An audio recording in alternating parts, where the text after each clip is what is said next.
In this video, we'll show you how to switch back to a personal account on Instagram. Whether you've been using a business or creator account and now want to go back to a more personal experience, we've got you covered. As you know, a business account on Instagram offers many tools and insights that can help your business grow, and you can understand what your customers want and like using these tools.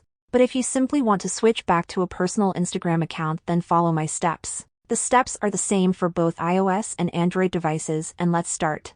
You want to go to your Instagram profile by clicking on the little profile picture icon at the bottom right.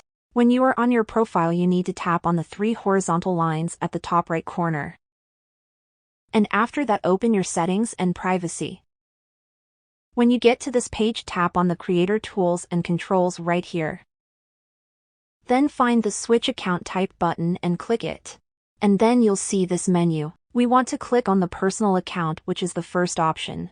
And you will see this little notification that if you switch back to a personal account, you will lose the creator tools and insights that the business account on Instagram offers. If you are sure you don't need those, simply confirm your decision by clicking here and wait a couple of seconds. And now your Instagram account will be a personal account and you won't have the creator tools anymore. Thank you so much for watching and see you soon.